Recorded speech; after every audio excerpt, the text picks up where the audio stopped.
Talk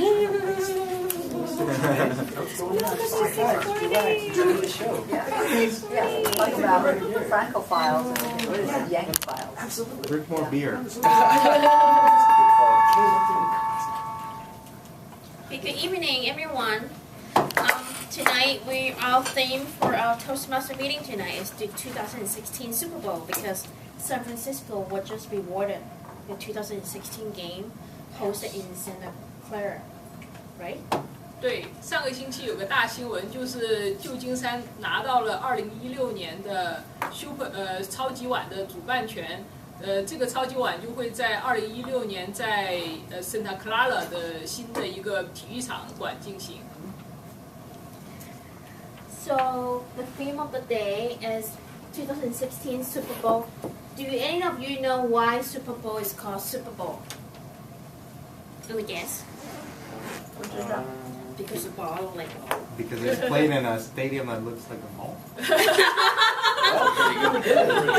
Yes. Super Bowl for chips. Oh, so I googled it on the internet and it says because Super Bowl is like a game between American Football League and National Football League. The two associations come together. They merged. I don't know, 1970s. So when the owner of the AFL, Norman Hunt, he would just jokingly say, "Oh, we should call it Super Bowl," because his kid has a Super Bowl toy. That kind of term or tone stuck in his head. So he jokingly, when in a merger meeting, he said, "Let's call it Super Bowl." But later he wrote to the NFL saying, "No, I was just kidding. Let's call it something else." But the media, the media already caught the word, find it catchy. They already caught the term. Let's call it Super Bowl, and that's our word of the day, catchy. 就是 Super Bowl 这个超级碗这个名字的来历呢，是以前那个就是美式联赛和全国橄榄球赛事的那个联盟呢，他们要一起比赛的时候，他们就说啊，我们叫这个全美式足球冠军赛。然后后来谁知道就有个人说啊，我们简单一点，是我女儿有个球叫做Super Bowl 这个发音很好，然后他就说，哎，这个球是好像很 super 又是 ball， 哎，就是说 Super Bowl， 然后后来就算一个别名吧，然后说出去的时候，本来他就是随便叫的，后来那些媒体觉得这个名字朗朗上口，然后从第3届开始就变成一个正式的名称了。So, hopefully today we can hear some of you would use the theme of the word of the day, catchy, in your speech, in your promptu speech. Then let's keep the word up. And next we would like to introduce some of our important roles in the meeting, like the hour counters and the timer. As Robert, can you explain what's the hour counter and timer role? Yes, I can certainly do that. As your all counter, I will be catching all the filler words, and for Mandarin is jigga nigga. And the goal of being an all counter is simply just to make you realize all these filler words that you guys have, so then you're trying to read it out in future speeches. Now, as a timer, my goal is to keep your speech on time. For icebreaker, the first speech is going to be 4 to 6 minutes. So the first, when you see the green, that means you hit the 4 minute. The yellow card, you'll hit the 5 minute, and the red card, you'll hit the 6 minute, so you might want to slow down or finalize your speech. For all the other ones, it's about 5 to 7 minutes, so 5 is green, yellow is 6, and red is 7.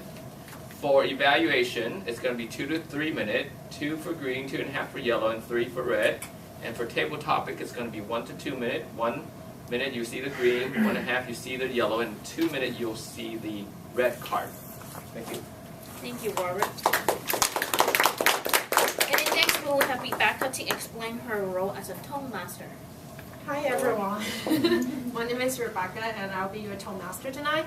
所以身为一个声调演讲人呢，我最重要的工作就是注意，如果当演讲者在使用中文的时候，会有一个适当或正确的发音，像是1、2、3、4音这样子，或是轻声这样子。所以 watch out.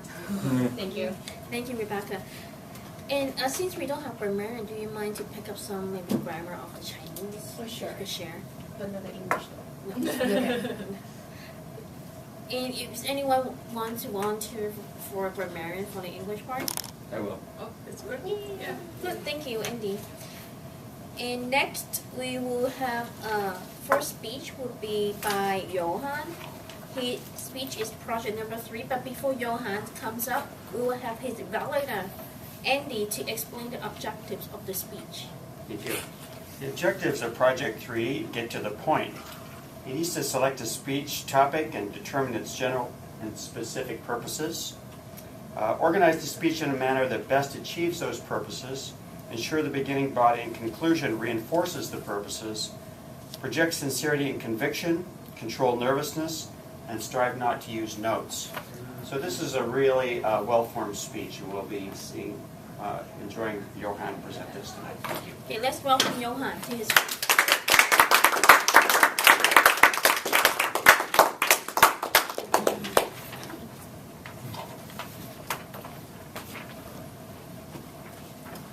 If I don't sleep, I don't feel good.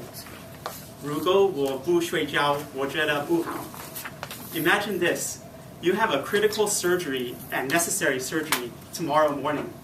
You're very nervous, so to relax, you decide to take it easy and go to bed early. You wake up the next morning well rested and very refreshed.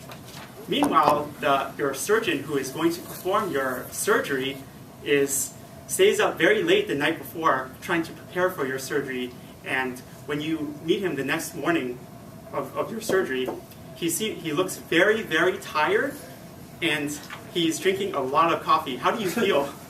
Nervous, anyone? Worried? Maybe a little bit? Sleep, the reason I tell this story is because 10 years ago, a general surgeon in LA was on his way to on his way to the hospital to perform surgery one morning. And on his way to work, he fell asleep at a red light and got in a car accident and crashed into the car in front of him. This made top headlines in the newspaper. So as you can see, sleep is very important. But unfortunately, most people don't get enough of it. And we live in a society which tends to discount the value of sleep and places very low emphasis on it. And many times in our society, sleep is often dismissed as unimportant. I'm sure many of you have heard the sayings, you can sleep when you die, or life is too short to sleep. These sayings express some of the general attitudes of sleep in our culture and society. I'm going to share with you 3 reasons why sleep is important and why you should make sure you get enough of it. Number 1, sleep is vital for your body to function optimally. A lack of sleep impairs memory and your ability to retain and learn new information. The learning process is a 3-step process. First, it requires your brain to take in new information. Then, the second step is your brain has to shut down and process that information.